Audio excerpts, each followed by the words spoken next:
잘 먹던 아들이 결혼 후 달라졌습니다. 삼겹살 10인분 먹던 아이가 이제는 밥도 제대로 안 먹습니다. 며느리 때문이라고 생각했습니다. 그러다 참지 못하고 말했습니다. 이건 밥상이 아니라 간식이지. 그때 며느리가 말했습니다. 어머니, 저 음식이 무서워요. 그 한마디에 제가 틀렸다는 걸 알았습니다. 사랑은 많이 먹이는 게 아니라 이해하는 거였습니다. 안녕하세요. 저는 한 가정의 시어머니입니다. 저에게는 세상에서 가장 사랑하는 아들이 하나 있습니다. 우리 아들은요, 학창 시절 유도를 했던 운동선수 출신입니다. 덩치도 좋고 힘도 좋고 무엇보다 참 잘 먹는 아이였어요. 삼겹살 10인분에 냉면 한 그릇 밥 3공기. 그게 기본이었고요. 간식으로 치킨 한 마리에 라면 3봉지도 가볍게 먹던 아이였습니다. 그래서 저는 늘 음식을 넉넉하게 준비해야 했습니다. 부족할까봐, 혹시라도 배고플까봐.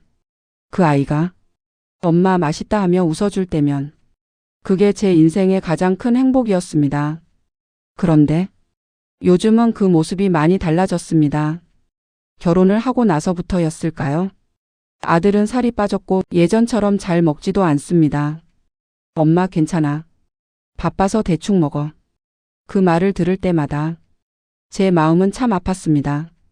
몸이 가벼워져서 좋다며 웃는데 제 눈에는 그저 안쓰럽기만 했습니다.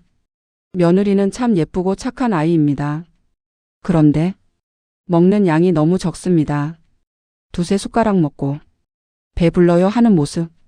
처음엔 이해하려 했지만 시간이 갈수록 마음 한쪽이 불편해졌습니다. 신혼 초 집들이를 했던 날이 생각납니다. 저는 일부러 간단하게 준비해도 된다고 했습니다. 그런데 식탁 위에는 알록달록한 샐러드, 이름도 모르는 파스타, 예쁜 빵 몇 조각. 마치 사진 찍기 좋은 카페 음식처럼 차려져 있었습니다. 저는 웃으며 말했습니다. 예쁘게도 준비했네. 하지만 속으로는 이 생각이 들었습니다. 이게 다인가? 우리 아들은 이걸로는 배도 안 찰 텐데. 그날 이후로 저는 계속 마음이 쓰였습니다. 평소에는 뭘 먹고 살까? 냉장고를 잠깐 열어봤을 때 정리정돈은 잘 되어 있었지만 텅 비어 있던 모습이 자꾸 마음에 걸렸습니다. 1년 뒤 제 칠순 생일날이었습니다. 아들 부부가 직접 생일상을 차려주겠다고 했습니다. 기쁘면서도 조금 기대를 했습니다. 그런데 식탁 위에는 작은 케이크 하나, 샐러드 한 접시, 작은 생선 한 마리. 어느 만두집에서 주문한 듯한 만두 6알. 그게 전부였습니다. 젓가락이 갈 곳이 없었습니다. 며칠 뒤 제가 갈비찜을 한가득 해놓고 아들 부부를 불렀습니다. 그날은 참지 못했습니다. 며느라, 너는 왜 이렇게 음식을 안 먹니? 순간 식탁이 조용해졌습니다. 이렇게 먹어서 어떻게 사니? 이건 밥상이 아니라 간식이지. 말을 하고 나서야 제가 너무했다는 걸 알았습니다. 그때 며느리가 조용히 말했습니다. 어머니, 저 사실 음식이 좀 무서워요. 저는 아무 말도 할 수 없었습니다. 어릴 때 살 때문에 많이 놀림을 받아서 먹는 걸 조절하지 않으면 불안해요.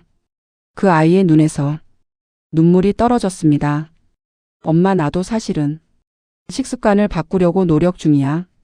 그 말을 듣는 순간 제가 몰랐던 아이들의 삶이 보였습니다. 나는 많이 먹이는 것이 사랑이라 믿었지만 그 아이들은 자기 방식으로 서로를 지키고 있었습니다. 미안하다. 그 말이 입에서 나오기까지 오래 걸렸습니다. 나는 그냥 너희랑 밥 먹는 게 좋아서 그랬다. 며칠 뒤 며느리에게 연락이 왔습니다. 어머니, 이번 주말에 시간 되세요? 그날 식탁 위에는 여전히 예쁜 음식들이 있었지만 그 옆에 따뜻한 불고기 한 접시가 놓여 있었습니다.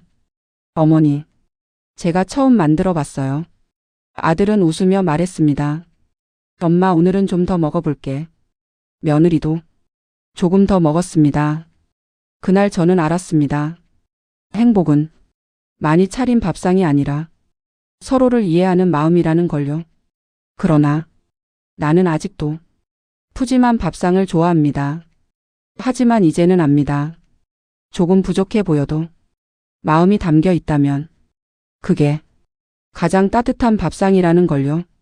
그리고 오늘도 나는 그 아이들과 함께 밥을 먹는 시간이 세상에서 가장 행복합니다.